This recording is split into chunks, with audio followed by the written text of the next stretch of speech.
سەرنجی پێشاوی بێکاری ئاماژەیە بە دۆخێک کە تێیدا کەسێکی گەورە ساڵ و ئامادە بەکار دەستی ناگات بەکارێکی گونجاو.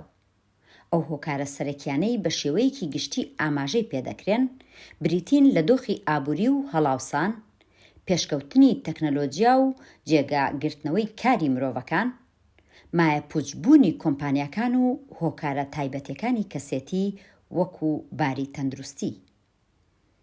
بێکاری بە مانای نەبوونی داهاتی ماگانە دێت و کاریگەری ڕاستەوخۆی لەسەر ژیان و گوزەرانی کەسەکە و خێزان و دەوروپشتی هەیە. هەروەها دەکرێت سترێس و قەلەقی و کێشەی تەندروستی دەرونی و کۆمەڵایەتی بەدوای خۆیدا بهێنێت، بەجیا لە هەژاری. دوور نییە لە خراپترین حاڵەتدا بگاتە بێخانەولانەیش. هەروەها زۆرجار بێکاری درێژخایەن بۆ تەمایەی بیرچوونەوەی شارەزایی کەسی ئامادە بەکار. ساڵانە وڵاتان ڕێژەی بێکاری ڕادەگەیەنن.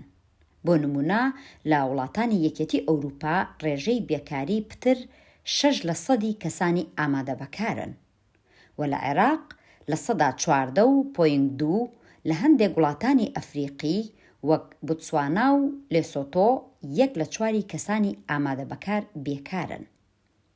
هەڵبەت مەرج نییە لە هەموو وڵاتان ئامارەکان دەقیق بن. لە زۆر وڵاتدا بیمەی بێکاری بۆ کەسانی بێکار هەیە کە بەشێک لە پێداویستیە سەرەتاییەکانی ژیانیان دابین دەکات. بەڵام دۆخ و گوزەرانی بێکاران زۆر لە خواردترە بە بەراورد بەوانەی ماگانە موچە وەردەگرن. لە کوردستان لەم جۆرە بیمانە بۆ بێکاران نییە. بەڵام بۆچی لە دنیای ئەمڕۆدا دیاردەیەک هەیە بە ناوی بێکاری؟ بۆچی لە کوردستان بیمەی بێکاری نادرێتە کرێکاران؟ ئیبراهیم حوسێن وەڵامی ئەم پرسیارانەی سەرنجی پێشەنگ دەداتەوە. بێکاری دیاردەیەکی زاتی و دانەبراوی کۆمەڵگەی بۆژواییە. سەرمایه‌داری لە هەر سەردەمێکدا، لە هەر کۆمەڵگایەکدا، تەنانەت لە سەردەمەکانی ڕەونەق و گەشەی ئابوورشدا ناتوانێت بەبێبوونی سوپایەکی گەورەی بێکاران، جێشێکی گەورەی ئینسانی بێکار لە چینی کرێکار ئیدارە بکە و لەسەر پێی خۆی ڕابوەستە.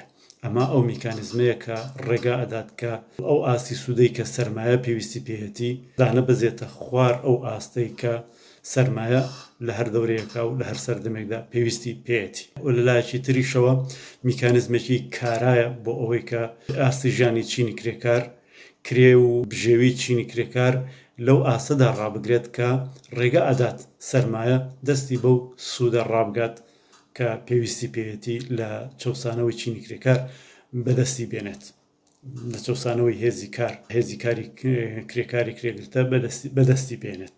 و لە لایەکی تریشەوە شارێکی گەورەیە، میکانیزمێکە بۆ ناچارکردنی چینی کرێکار بە ئاستی هەرە نزمی ممکن لە هەر سەردەمێکدا دیارە بەپێی ئەو ستانداردانەی کە لە هەر کۆمەڵگایەکە و لە هەر سەردەمێکدا خەباتی چینایەتی وای کردووە کە ببن بە ستانداردی ممکنی ژیانی چینی کرێکار لە هەر سەردەمێکدا. بە کورتی ئەمە دەتوانین بڵێن بنەما و منطقێکە کە لە پشتی بوونی بێکاریەوەیە. لایەکی تری پرسیارەکە باسی ئەوە ئەکات کە بۆچی لە کوردستان بیمەی بێکاری نادرێت. بە سادەی لەبەر ئەوەی ئەگەر بێت و چینی دەسەڵاتداری ئەمڕۆی کوردستان، بۆژوازی دەسەڵاتداری ئەمڕۆی کوردستان، کۆمپانیاکان قەرار بێ بیمەی بێکاری بدەن، قەرار بێ بیمە ڕیفاهیەکان بدەن، قەرار بێ بیمە تەندروستیەکان بدەن، قەرار بێت هاوڵاتیانی کوردستان لەو سانداردانە لەو مافانە بەهرەمەند بن، ئەو کاتە بێگومانە ببیر لەوە بکەنەوە کە بیرێک لە حاڵی ئەو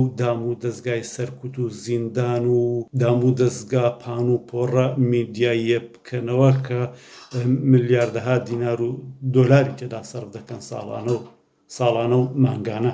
ئەبێ بیرلەوە بکەنەوە کە بودجەی ئەمانە ببڕن ئەو ئیمکانات و داهاتەی کە سەرفی دەکەن بۆ ڕاگررتنی ئەو حاکمیەت و دەسەڵاتە چینایەتی خۆیان سەرف بکەن بۆ خزمەتگوزاریەکانی ژیانی هاوڵاتیانی کوردستان، بۆ بیمەی بێکاری، بۆ بیمەی تەندروستی، بۆ بیمە ڕیفاهیە جۆرا و جۆرەکان. و ئەمە کارێکە بەپەی منطق لەگەڵ بەرژەوەندی چینایەتی ئەوەندە ناگونجێت.